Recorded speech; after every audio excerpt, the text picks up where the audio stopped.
सरकार को supreme court से बड़ा झटका लगा है किसान कानून पर। सर तो क्या लगता है, कोर्ट का कहना है कि विरोध में कई याचिकाएं आई हैं लेकिन समर्थन में एक भी याचिका नहीं आई। तो क्या देखिए, सरकार हम माननीय सर्वोच्च न्यायालय का सम्मान और स्वागत करते हैं।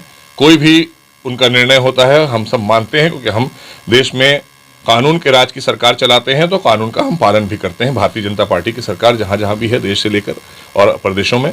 लेकिन मैं ये कहना चाहता हूं कि किसानों के आंदोलन में जो कांग्रेस ओछी राजनीति कर रही है, जिसने 60 वर्षों तक शोषण किया है किसान भाइयों का, आज वो फिर सड़क पर बैठाल कर राहुल गांधी जी इटली में नया साल मनाने गए थे, वहीं घूम रहे हैं। उन्हें किसानों की चिंता नहीं है। उनके जीजा जी किसानों की जमीनें छीन चुके हैं, ये सब आप जानते हैं, सारा देश जानता है।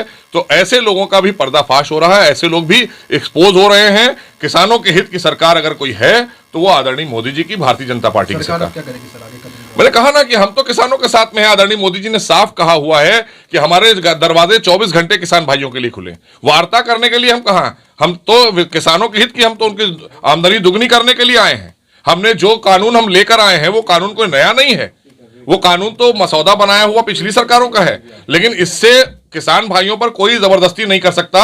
ये हमारी सरकार की प्रतिबद्धता है। उन्हें जो अच्छा लगे उस तरह का निर्णय ले किसान भाई। लेकिन हमारी प्रतिबद्धता ये है सरकार की कि हम किसानों की आमदनी भी दुगनी करेंगे और उनको संरक्षण भी देंगे। राजनीतिक सरगर्मी क्या प्रतिक्रिया इसका?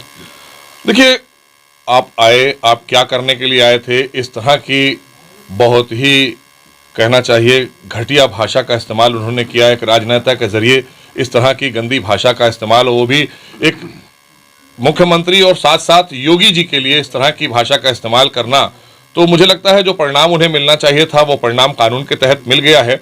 और दूसरे लोगों के लिए ये सबक भी हो गया है कि मर्यादा में रहकर राजनीति करिए। अगर आपको विपक्ष की भूमिका निभानी है तो सकारात्मक विपक्ष की भूमिका निभाइए। नकारात्मक विपक्ष की भूमिका निभाने से यही हाल होगा जो उनका हुआ है। और आगे भी कोई अगर इस तरह की बात करता है तो उसको भी तय कर दिया है कि आप कानून के दायरे में अगर बात करेंगे तो ठीक है। और आप तो कानून के मंत्री रहे, तो हमारी समझ में नहीं आता है, इन लोगों की डिग्री चेक करना चाहिए, ये वैसे ही जेल चले जाएंगे।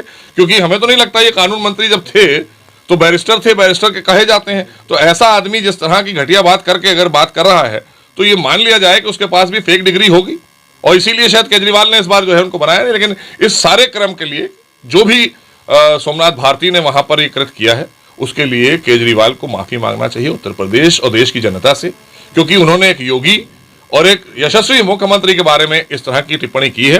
क्योंकि वो खुद ट्वीट करके कह रहे थे कि मैंने इनको भेजा है।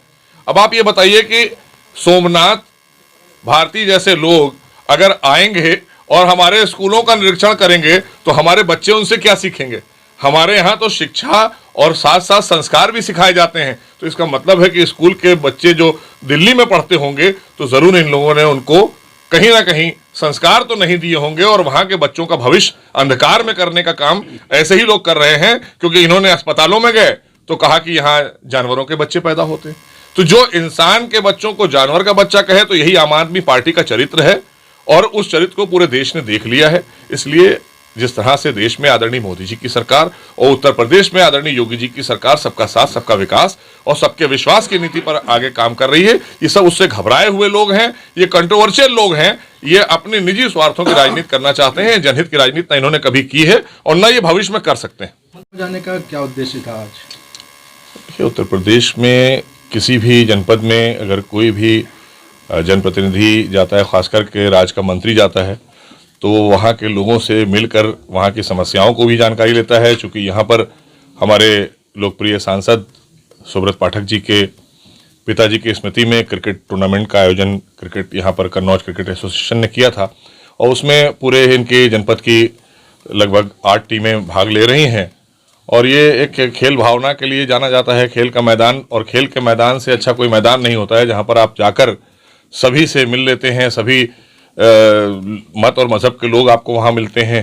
क्योंकि खेल भावना इसीलिए जानी जाती है। और आज चूँकि स्वामी विवेकानंद जी की जयंती भी है, आप सभी को मैं राष्ट्रीय युवा दिवस की भी बधाई देता हूँ। इस अवसर पर उन्होंने बुलाया मुझे, मैं उनका भी और यहाँ कन्नौज वासियों का भी धन्यवाद करूँगा कि जब जब मैं आता हूँ तो यहाँ चूँकि कन्नौज सुगंध और खुशबू के लिए जाना जाता है, तो जहाँ आप आते हैं यहाँ से हम यहाँ की खुशबू लेकर जाते हैं वो अलग अलग और जगहों पर भी हम बिखेरते हैं और उससे हमसे तमाम लोग मानूस होते हैं, मोहब्बत करते हैं, जुड़ते हैं, क्योंकि खुशबू एक मोहब्बत का प्रतीक